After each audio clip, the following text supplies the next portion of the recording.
Hey guys, what's going on? It's Adam Science, and today we're going to be talking about type 2 diabetes, also called adult onset diabetes.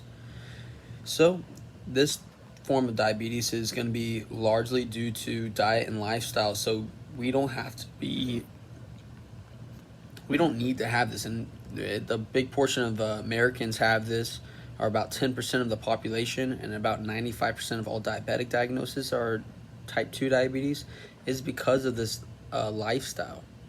It usually affects people that are ages 45 and older, and Americans are biggest exposed to this because of our diet and because of the way we eat.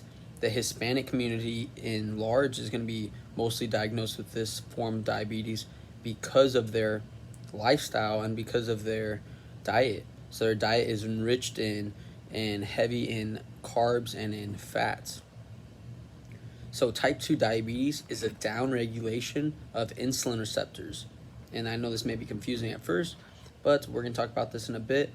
And downregulation of insulin receptors results in a high blood glucose. We can prevent type 2 diabetes with a grazing diet and an increase in activity. And that essentially changes our lifestyle and our lifestyle choices so that we do not have, or so that we will not need diabetes, because we do not want our insulin receptors to go away. So if we do get diagnosed with type 2 diabetes, we can take pills that will increase our insulin absorption, or take insulin if our disease progresses. And that would be then become type 3 diabetes, where we're taking insulin and we have a insulin sensitivity to where we're not getting the insulin to our insulin receptors because we don't have as many receptors. So this is our insulin cell I drew out in pink, and so this is a pre-pro insulin receptor, or insulin hormone, and that's going to be made in our pancreas in the beta cells in a rough endoplasmic reticulum. So that is where our peptide hormones are made, and insulin is a peptide hormone. So it's going to be a pro-hormone or a pre-pro hormone initially.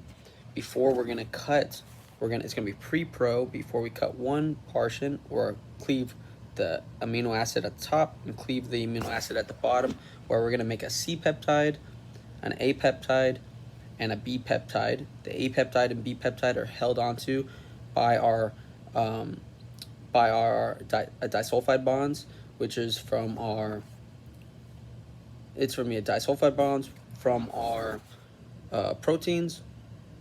The C peptide that is cleaved, that's going to be an accurate way for us to tell what our blood glucose is, because it is going to be attached, or it's going to be followed along with our insulin molecule. The small signal peptide was just for us to cleave it and make us into our active form. And like I said before, our disulfide bonds are going to hold the A peptide and the B peptide, and these disulfide bonds come from our cysteine amino acids.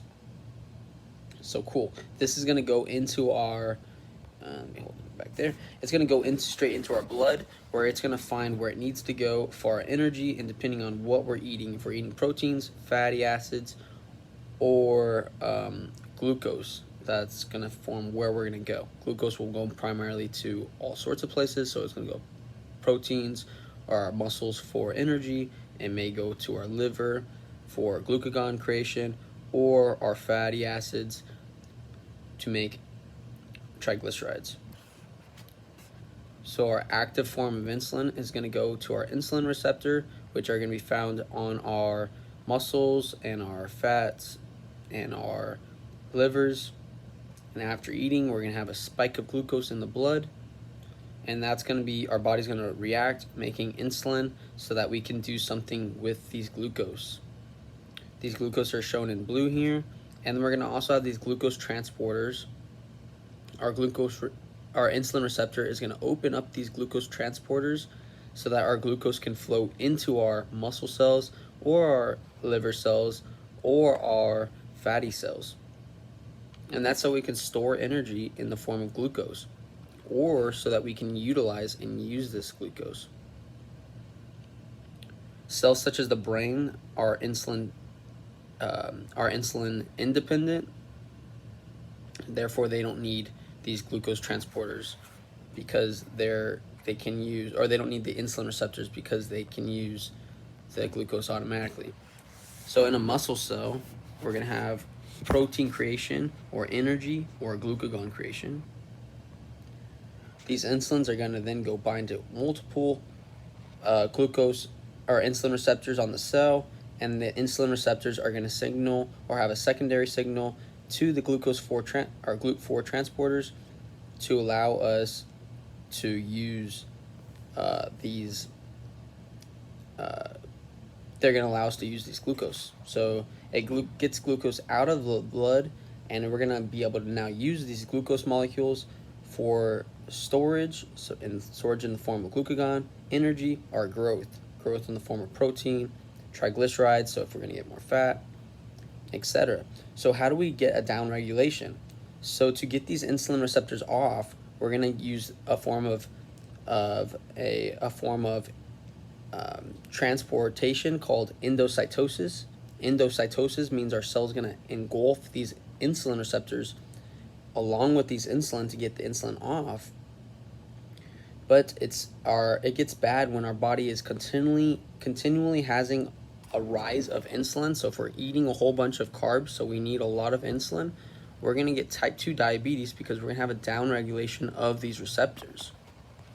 And these receptors take a lot of time to come back, and they may not come back at all if they're not recycled properly. So that's where the genetic portion comes in.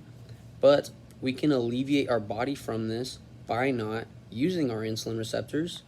So we don't need to use a bunch of glucose. So if we're not eating or intaking a bunch of glucose, we will not need to have all these insulin receptors engulfed or endocytosed.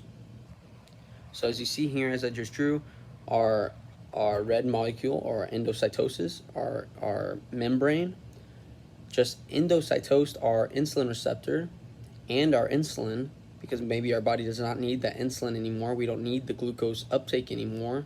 Maybe we want the glucose in our blood because our blood is like I talked about on our type 1 video, our blood is constantly going up and down, so we need a steady supply of glucose. We don't need too much, we don't need too little.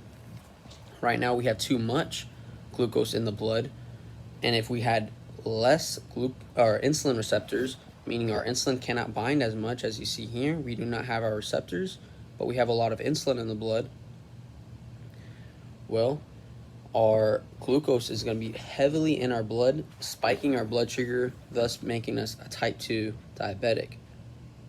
And once again, I talk about this in my type 1 diabetic video of what too much glucose in the blood contributes to, because it is not healthy, it is not good, which forms our disease, diabetic.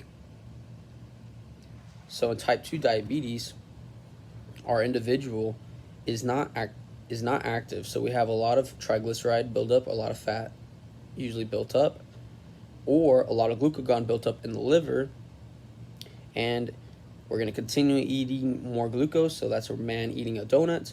We're eating more of the donut, we're eating high glucose, and we're having little activity. So it's mainly type 2 diabetes is mainly a lifestyle disease.